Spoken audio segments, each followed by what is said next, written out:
Good afternoon and welcome to another video from me, FPL Crusader. Please follow me on all the socials if you wish. If you're enjoying the content, don't forget to like and subscribe. Today we're in the middle of double game week 32. So what I thought is I'd do something a little bit different. So today I'm going to look at Fantasy Premier League and exploring some of the potential changes to the scoring system, specifically aimed at the appeal of our defenders and our non-scoring midfielders. The reason why I'm doing this is a lot of people have mentioned recently the FPL is becoming a bit stale. We're getting a lot of template teams over the last couple of seasons. So let's explore ways we can truly benefit Fantasy Premier League, can truly benefit players actually playing their position rather than just scoring goals.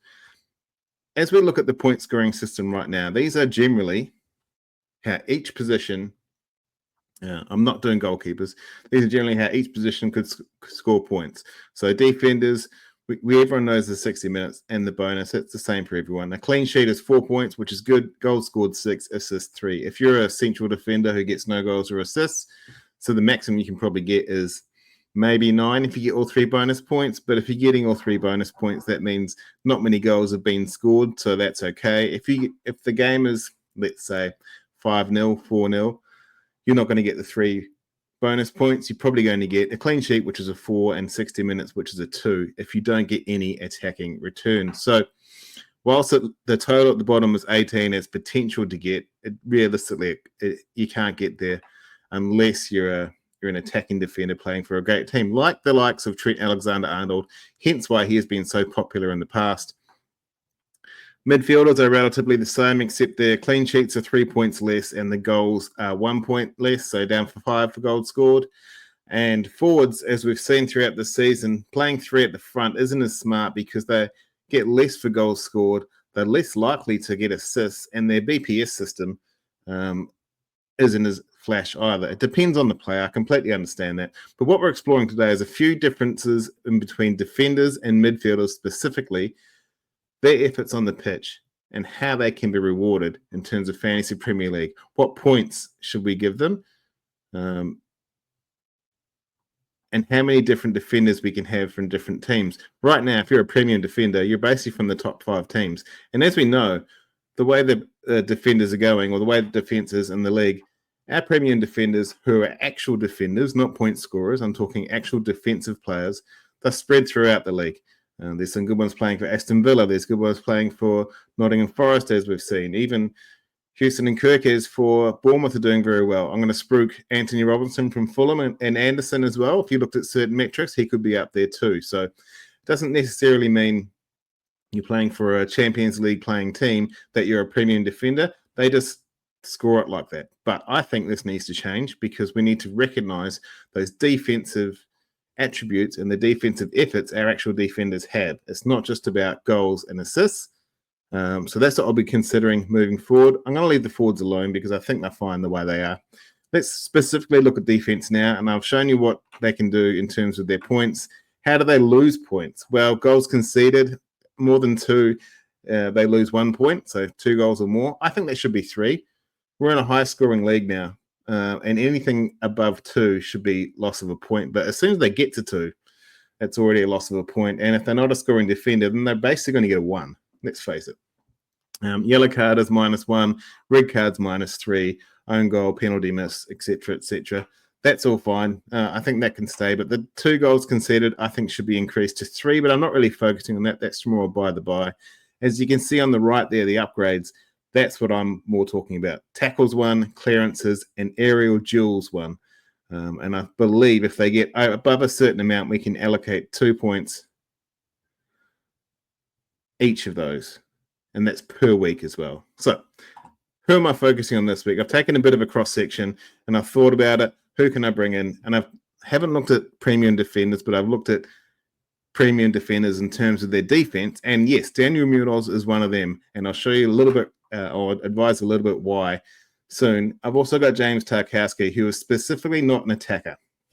He is a great defender. He has been a great servant for Everton. He might be losing a yard of pace, but he's still a decent defender.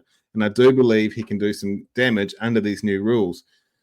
Let's have a quick look at Munoz for now. So you would have thought that Munoz is all attack, but he is actually second for tackles won.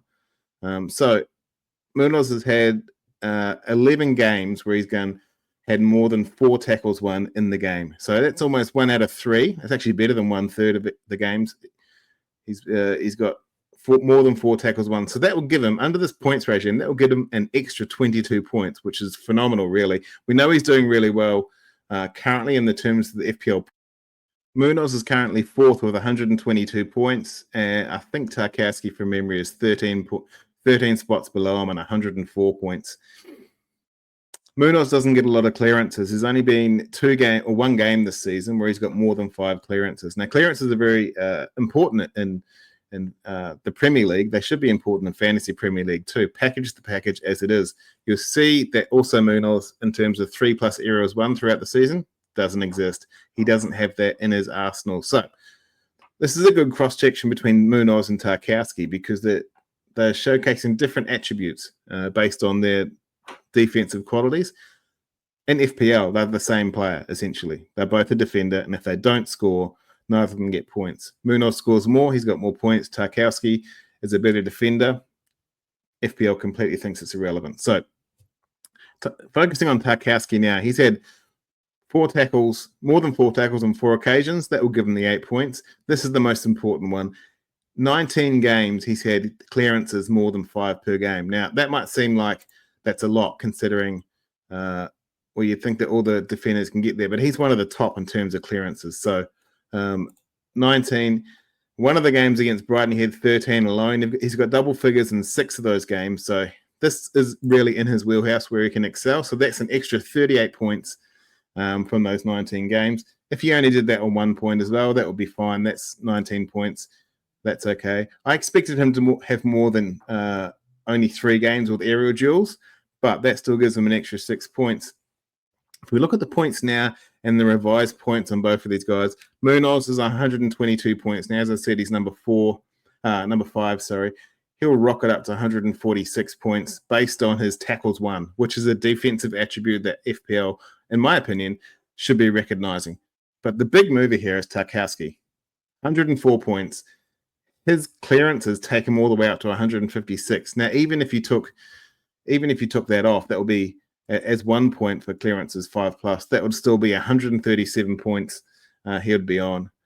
I think clearances, tackles won, and aerials specifically are the ones for defenders that they need to recognize because these are the effort plays that go unheard of in Fantasy Premier League. As a fan of these teams and these players, when that happens to your team, you notice it straight away. So if the fan is noticing it, then the Fantasy Premier League should also notice it, in my opinion. But this is a good cross-section of what could happen and what could increase in terms of points for defenders. I think it's important for tackles won.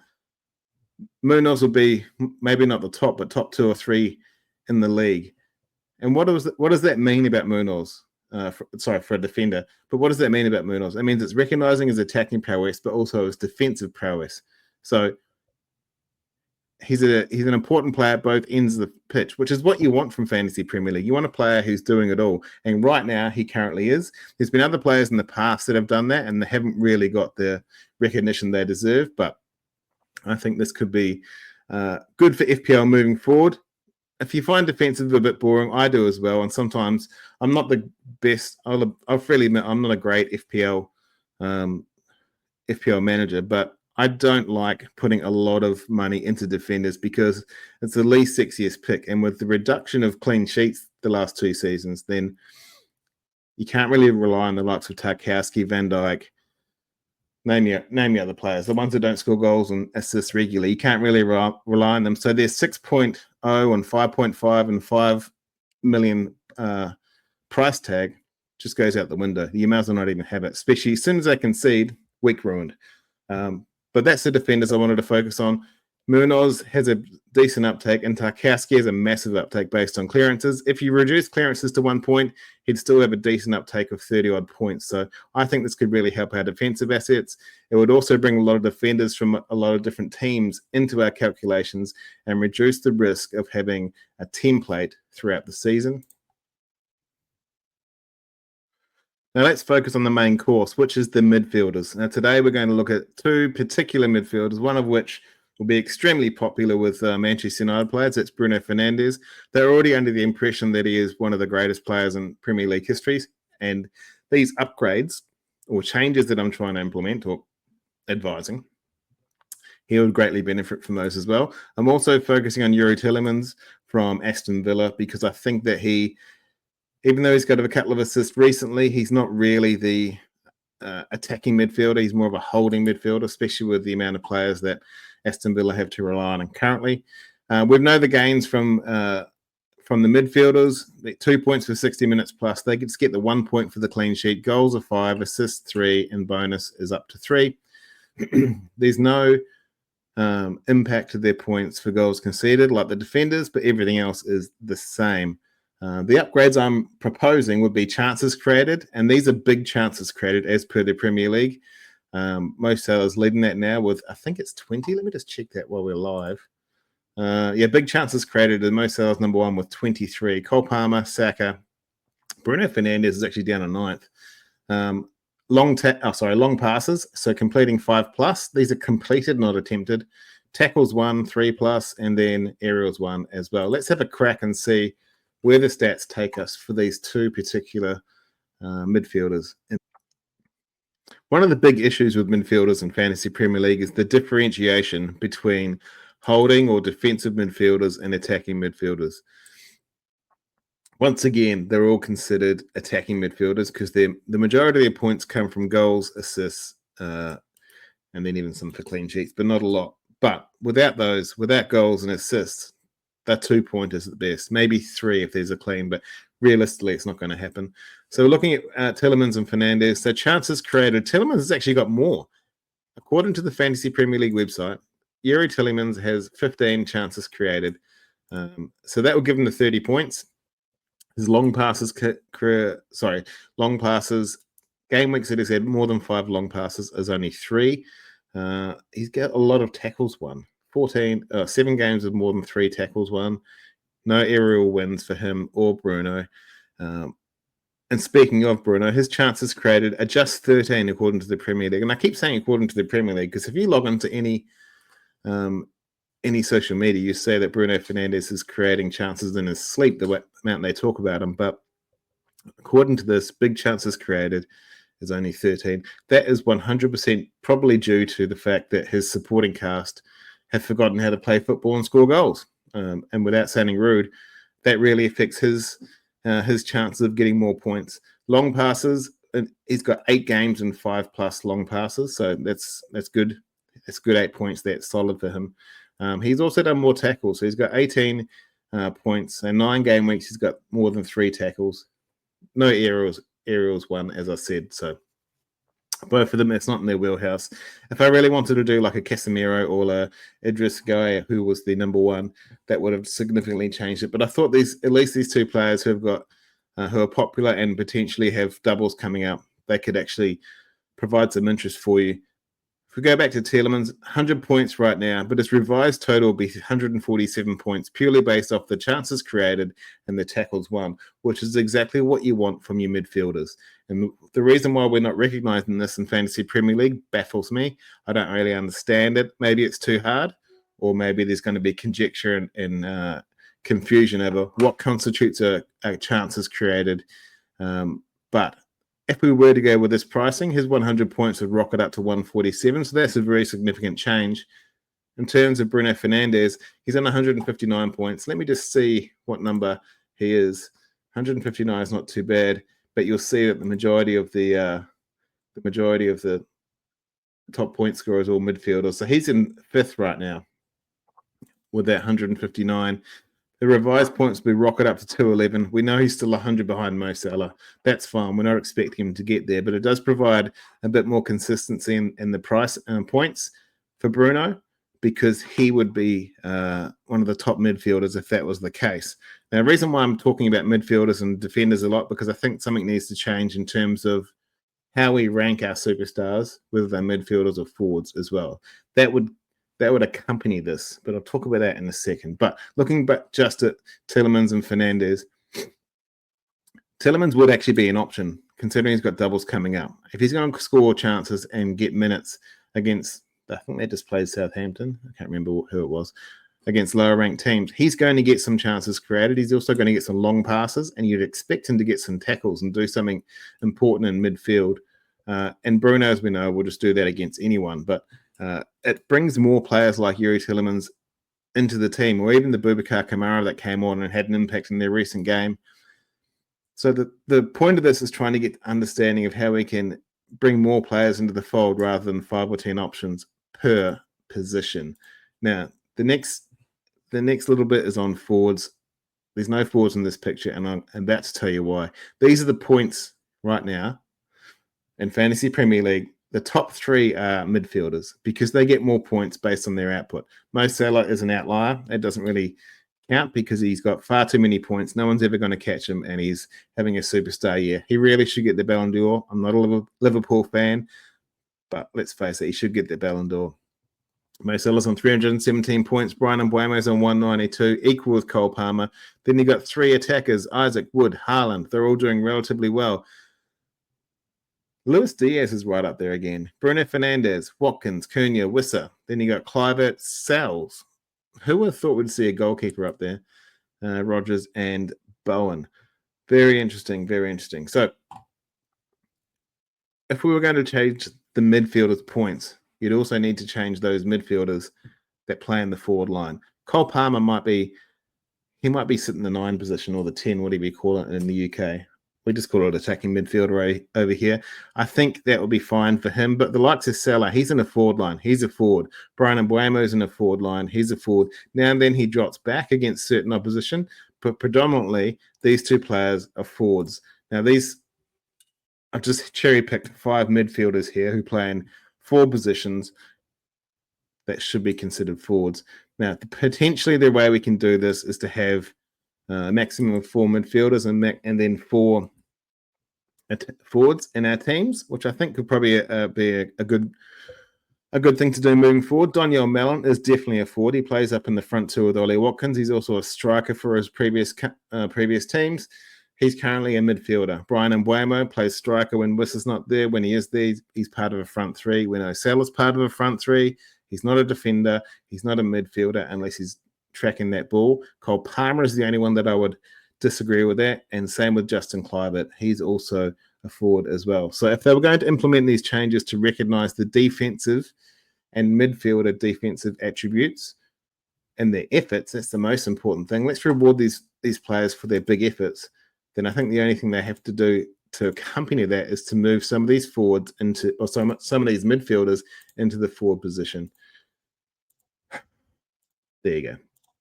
I think that's pretty much everything I needed to say on the matter. One other thing I wanted to say wanted to bring to people's attention is that there is an ICT index that their Premier League does as part of their stats on their website, and it literally means influence, creativity, and threat. Now, creativity and threat creativity is good, but what's threat mean? Threatening the goal? It's hard to know, but influence on the game is something that we need to think of as well. A lot of these players in this, leading the eye or the influence, aren't players you'd think to have in your team each week. That could potentially be another avenue for points if they're having a big influence over the game. When I first did this, and I did this slide late, but when I first created the thought process for this, I just had gotten rid of all the goalkeepers thinking it's a dead spot. They don't have a lot of influence over game over 90 minutes, but the way they're calculating it, Flecken's in second. Then just down the list, you got Pickford, Ramsdale. Well, Ramsdale just saved 2 penalties, so maybe that's why. But Sells, I can understand Sells, and my mate Bernd Leno. I can understand Sells. He's the number 1 goalkeeper in the league at the moment in terms of points. But these influential players here don't get any points or any consideration from FPL Towers due to their influence they have on the game. If they don't score goals, don't score assists, they're gone. So maybe that's someone that can think of as well. I didn't put together any stats about what influence could, how many points it could produce, because I think it's still too raw in terms of data. I don't think they've got the right data space for influence. But moving forward, it needs to be something we consider, because the game of FPL is amazing. The points changes they did, and also the price changes they did last summer were really good. But I think we can move the game forward a bit better if we have more more routes to points for more players doing more actions. So these proposed changes are aimed to create a more balanced and engaging FPL experience. Enhancing the value of defenders and midfielders is one of the important things of FPL moving forward, to engage the casual player and also the FPL obsessed, like probably the people watching this. If we reward a wide range of contributions, create a system that is both more realistic and exciting. If you've got any more discussions or any thought process, let me know. I'm more happy to talk to people about this or anything regarding to FPL, but that's where I'll leave it for today. Thank you for watching and thank you for tuning in. Leave some messages if you want to, if you've got any comments about what you think needs to be different in terms of FPL points changes. And I could potentially think of those in an upcoming video. I'm not going to do a series on this, but I might do another couple of videos before the end of the season, just because it is quite intriguing and a lot of people have an opinion on how they think it could be better. So as I said, don't forget to like and subscribe. Hope your arrows were green and your differential score hat tricks. Thank you for watching. My name's Luke, FPL Crusader. Thank you.